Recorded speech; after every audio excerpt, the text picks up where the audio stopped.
ہے، لیکن ان اکابر کے بارے میں جاہل ہونے کا تصور بھی نہیں کیا جا سکتا۔ اللہ رب العزت ہمیں سمجھ عطا فرمائے۔ آپ حضرات خود غور فرمائیں، کیا اس جاہل کے کہنے پر ان اکابر ابن تیمیہ اور حضرت شیخ الاسلام محمد بن عبد الوہاب جیسے شخص کو جاہل آپ کہہ دیں گے؟ کیا معراج ربانی جیسے شخص جاہل کے کہنے پہ آپ ان کو بدعتی اور مشرک کہہ دیں گے، یا آپ ان کا دفاع کرتے ہوئے اس بدبخت اور بدعتی دجال اور کذاب انسان سے اپنے تعلق کو توڑیں گے؟ اللہ رب العزت ہمیں ان دونوں باتوں میں فرق کرنے کی توفیق عطا فرمائے، اور جہال سے بچ کے اللہ اہل علم کے ساتھ ہمیں وابستہ رہنے۔ بات یہی ہے، کہیں جھگڑا ہو، کہیں اختلاف ہو، ان سے کہہ دو یارو لڑو مت، فرقہ نہ بناؤ، جھگڑا نہ کرو، ہمیں محمد الرسول اللہ صلی اللہ علیہ وسلم کی حدیث بدلا دو، رب کی قسم ہے ہم سر جھکا لیں گے، مان لیں گے۔ کیوں لڑائی کرتے ہو؟ کیوں پھڈے کرتے ہو؟ کیوں جھگڑے کرتے ہو؟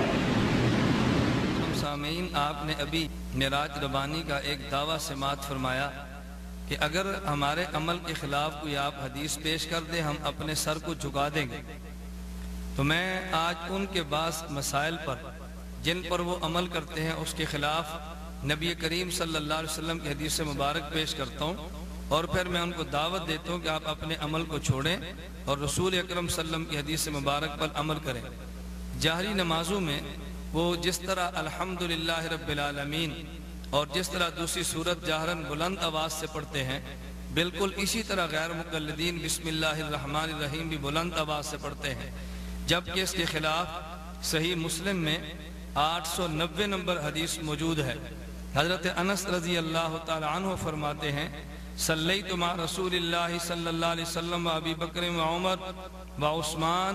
فلم اسمع احدا منہم یقرأ بسم اللہ الرحمن الرحیم، کہ میں نے نبی کریم صلی اللہ علیہ وسلم، حضرت ابو بکر، حضرت عمر، حضرت عثمان رضی اللہ عنہم کے پیچھے نماز پڑھی، میں نے ان میں سے کسی ایک شخص کو بھی بسم اللہ الرحمن الرحیم پڑھتے نہیں سنا۔ اور اس پر جو عنوان قائم کیا گیا وہ ہے باب حجت من قال لا یجہر بالبسملہ، کہ اس شخص کی دلیل ہے کہ جو بسم اللہ الرحمن الرحیم کو بلند آواز سے نہیں پڑھتا۔ تو آپ اپنے عمل کو چھوڑ دیجئے، نبی کریم صلی اللہ علیہ وسلم کی حدیث مبارک پر عمل کریں۔ میں نے آپ کی خدمت میں حدیث پیش کر دی، اور پھر یہ نہیں کہ یہ حضرت امام مسلم رحمہ اللہ نے اسی طرح حدیث نقل کی ہے، بلکہ غیر مقلدین کے عالم شیخ الحدیث مولانا محمد علی جانباز اپنی کتاب صلاۃ المصطفیٰ صلی اللہ علیہ وسلم کے صفحہ نمبر 159 پہ یہ تحریر کرتے ہیں، کہتے ہیں شیخ الاسلام ابن تیمیہ رحمہ اللہ فرماتے ہیں کہ حدیث کی معرفت اور جان پہچان رکھنے والے اس امر پر متفق ہے کہ بسم اللہ جہر سے پڑھنے کے بارے میں کوئی صحیح صریح روایت نہیں، اور نہ ہی مشہور سنن کے مؤلفین مثلا ابو داؤد، ترمذی اور نسائی نے اس بارے میں کوئی حدیث روایت کی ہے۔ اس کو جہر سے پڑھنے کا ذکر من گھڑت روایات میں ملتا ہے۔ اب اگر جو تم نماز میں بسم اللہ جہر سے پڑھتے ہو تو اس پر تمہارے خود مولوی محمد علی جانباز کہتے ہیں کہ یہ حدیثیں من گھڑت ہیں، نبی کریم صلی اللہ علیہ وسلم کی صحیح حدیث موجود اس مسئلے پر موجود نہیں۔ اب ہم بھی دیکھتے ہیں کہ تم کب اپنے اس عمل کو نبی کریم صلی اللہ علیہ وسلم کی حدیث مبارک کو دیکھ کے چھوڑ دیتے ہیں۔ میرے ہاتھ میں غیر مقلدین کی کتاب القول المقبول موجود ہے، اسی القول المقبول کے صفحہ نمبر 356 پر یہ موجود ہے، اسی مسئلے کو بیان کرتے ہوئے 356 کہتے ہیں بسم اللہ جہرن پڑھنے کے بارے میں کوئی صحیح صریح دلیل نہیں۔ حضرت امام مسلم اللہ نے بھی اس کو بیان کیا، القول المقبول کے صفحہ نمبر 156 پہ اسی بات کو ذکر کیا، اور صلاۃ المصطفیٰ صلی اللہ علیہ وسلم کے صفحہ نمبر 159 کو بھی اسی کو بیان کیا۔ اب معراج ربانی صاحب، میں آپ کو بھی دیکھتا ہوں اور پھر یہ بھی دیکھتا ہوں کہ تم کس طرح ایک بیان اور ریکارڈ کرا کے اپنے غیر مقلدین علماء کو تم کہتے ہو کہ چونکہ جہر پڑھنے کی حدیث ہمارے پاس موجود نہیں، بلکہ مسلم شریف کی حدیث موجود ہے کہ نبی کریم صلی اللہ علیہ وسلم کے پیچھے حضرت انس رضی اللہ عنہ نماز پڑھ رہے ہیں، حضرت ابو بکر، حضرت عمر، حضرت عثمان رضی اللہ عنہ کے پیچھے نماز پڑھ رہے ہیں، اور وہ فرماتے ہیں میں نے ان کو بسم اللہ الرحمن الرحیم پڑھتے نہیں سنا۔ میں دیکھتا ہوں جب تمہارے عمل کے خلاف تمہیں حدیث مل گئی، اب کس طرح تم عمل چھوڑتے ہو اور نبی کریم صلی اللہ علیہ وسلم کی حدیث کے مطابق عمل کرتے ہو، یا پیغمبر کی حدیث آ جانے کے باوجود تم ضد اور ہٹ درمی سے کام لیتے ہو۔